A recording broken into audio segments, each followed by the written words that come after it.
I think the girls might have gone under. They were at the stage where they'd virtually given up and they'd taken in a lot of water. She was turning blue, she didn't have any air. When we got down there was an elderly man laying on the ground, and he'd been pulled out of the water in knee-deep water of all places, and yeah, he had no heartbeat. We're lucky enough that there was actually a nurse on the beach and a couple of paramedics who had already been there, so between a couple of us lifesavers and them, that was pretty much covered in the CPR, but the problem was there was still a couple hundred people out in the water. Stuck the shark alarm on, started calling everyone out of the water, took the flags down, set up a helicopter field once they knew what was going on. It was a Friday afternoon and I run quite a lot. I never run on Friday afternoons. I remember I'd stopped and posted on Facebook, like even in the rain, how amazing was the place that I live. And then I was on my way home, running home, and this couple came out of running out of the house on the Esplanade, holding a baby in their arms, just saying, does anyone know CPR? Does anyone know CPR? And I was literally the only person in the street. The first major rescue I did was after board training one day. I was walking along the beach with a rescue board and a lady approached me and said her daughters were caught in a rip at the front of the surf club and could I help. From there, I didn't really have time to think. I just ran to where the girls were and paddled out. We actually got the guy back. He started breathing while we were on the beach, and by the time the ambos got there, they were able to chopper him out. You kind of just got to go with your gut, I suppose, at first, trying not to freak out. I may not have been involved in the CPR, but I feel like there's always something to do. Whether you aren't the most competent person in the water to pull someone out, or you're not the most competent person when it comes to running something, there's always a job.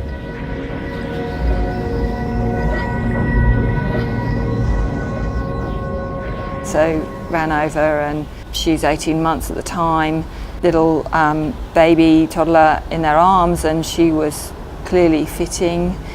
Took her in my arms and I tried to clear her airways. And then I saw my friend Graham walking his dogs up the beach, and I know he's a surf lifesaver. He also is the swim coach, coaches my kids. And he came running over and he gave her 2 breaths and there wasn't any response. So he tried again and he felt this movement and the air went in, and she literally within seconds turned from kind of a grey kind of colour to pinking up. From there we knew that she was, back breathing. I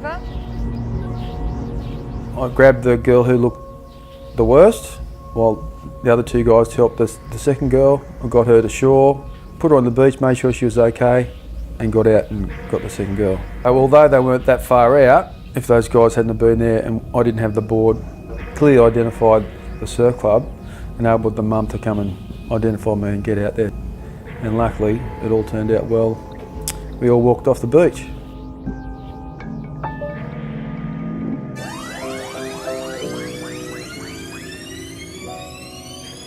Just looked after her and looked after the parents who were really distressed until the paramedics arrived.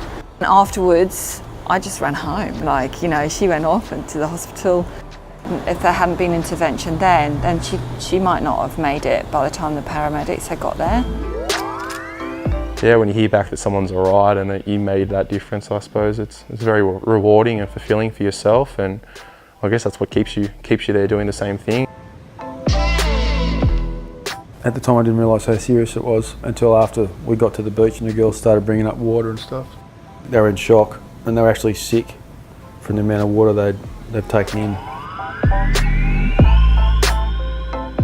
Didn't really think about it that much, it was sort of like, oh yeah, all in a day's work.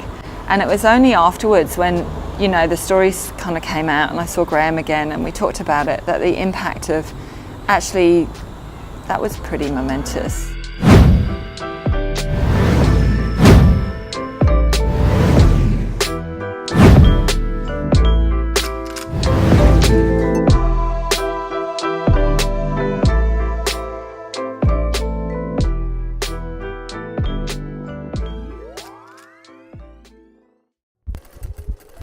The show goes on.